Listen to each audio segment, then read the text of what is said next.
Hi friends, how are you? A very good morning to all of you. So today is September 25th. चलिए देखते हैं आज क्या था। एक एडिटोरियल पे आपने देखा होगा कास्ट सेंसस के बारे में था। ये हम ऑलरेडी कल डिस्कस कर चुके हैं। उसमें और कुछ ऐड करने की अभी फिलहाल ज़रूरत नहीं है। एक एडिटोरियल पे था, पूरा का पूरा एम्प्लॉयमेंट जनरेशन का दे रखा था। देखिए वो बहुत ना, एम्प्लॉयमेंट जो टॉपिक है ना, वो बहुत डायनामिक है।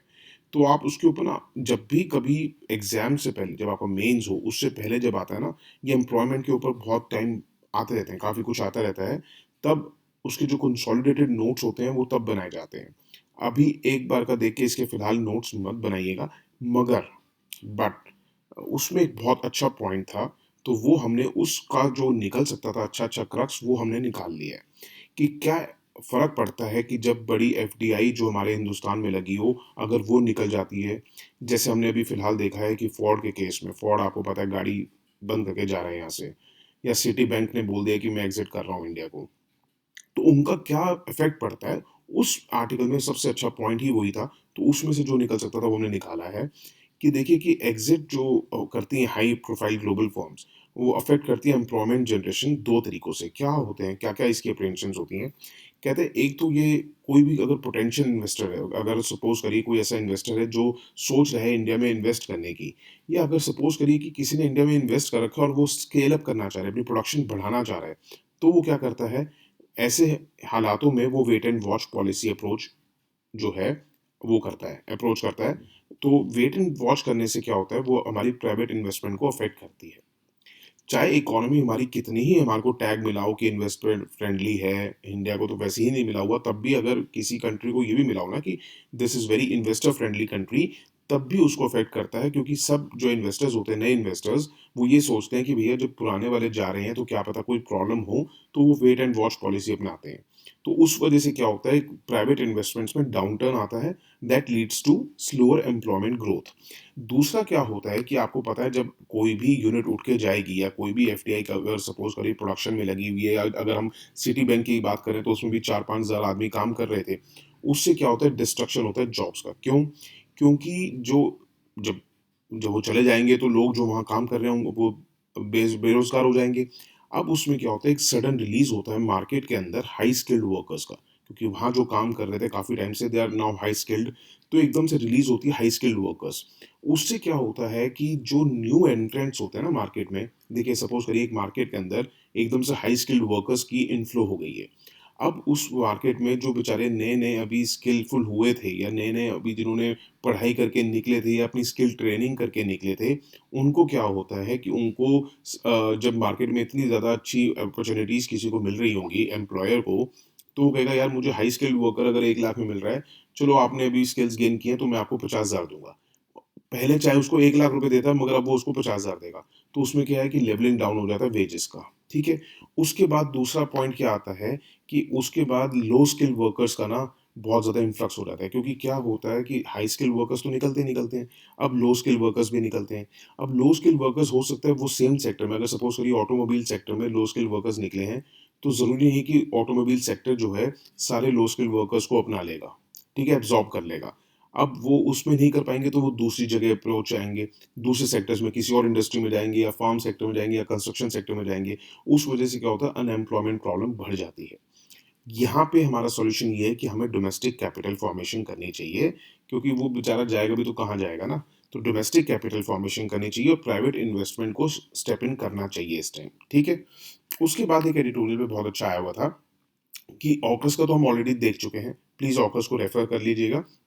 हाल फिलहाल में ही करा है, तो उसमें अभी कुछ बताने की डेट्स ज़रूरत नहीं है। इंडियन ऑफिशियल्स को इसमें क्या दिक्कत दिख रही है वो देखते हैं।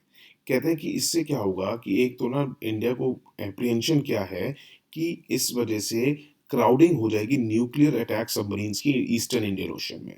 और क्राउडिंग होने की वजह से क्या होगा, जो इंडिया का अपना वर्चस्व है ना, वर्चस्व मीन्स जो उसकी सुप्रीमेसी है ईस्टर्न इंडियन ओशन में, उसको क्योंकि इंडियन नेवी अभी क्या है, डोमिनेट करती है उस जगह को।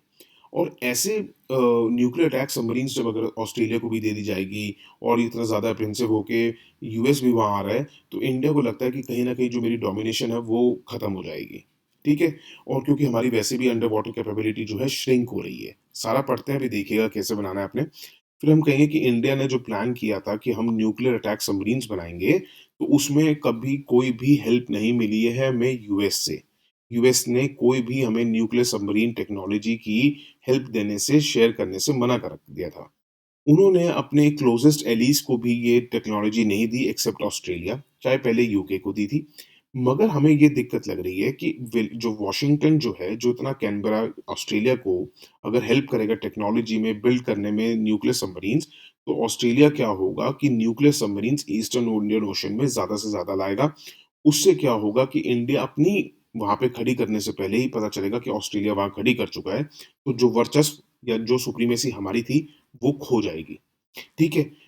तीसरी एप्रीहेंशन हमारी क्या है कि जो ऑस्ट्रेलिया और यूएस ने जैसे फ्रांस के साथ डिसीव किया है उसको, जो उनका नेटो पार्टनर भी है, और तो हमें ये लग रहा है कि भैया जब वो इतने बड़े अपने पार्टनर के साथ धोखा कर सकता है, तो जो हमारी छोटी-छोटी उनकी एलीज़ हैं, देखिए India is not a big ally, बहुत छोटी है अगर हम फ्रांस के साथ कंपेयर करें, तो हमारा क्या हाल करेगा? हमें कहाँ जाके कब छोड़ देगा हमें पता ही नहीं चलेगा।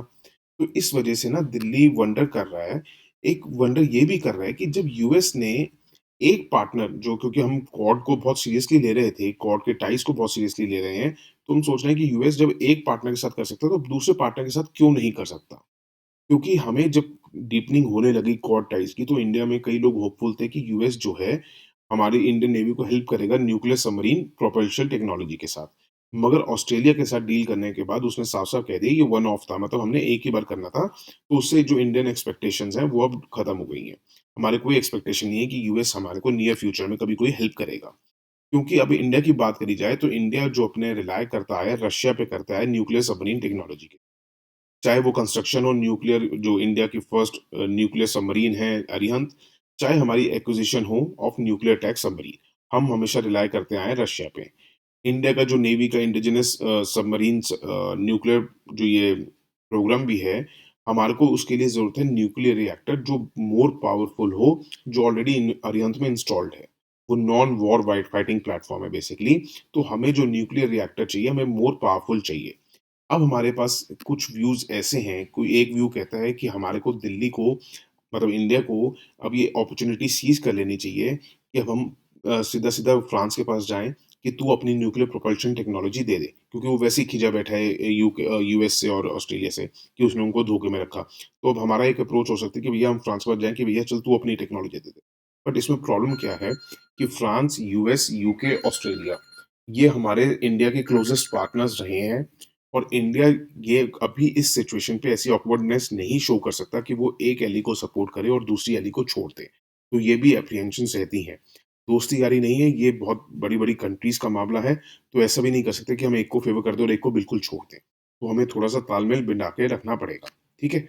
इससे ज़्यादा कुछ नहीं था, चाहे आपको इंटरनेशनल पेज पे वो आयरन डोम का दिखे या कुछ भी दिख रहा हो, अभी इसमें नोट्स बनाने का कुछ नहीं है, चाहे वो चाइना का हो कि उन्होंने बिटकॉइन के ऊपर क्या किया है, नोट्स बनाने वाला कुछ नहीं था, जितना भी किया है, उतना ही करिएगा नोट्स में।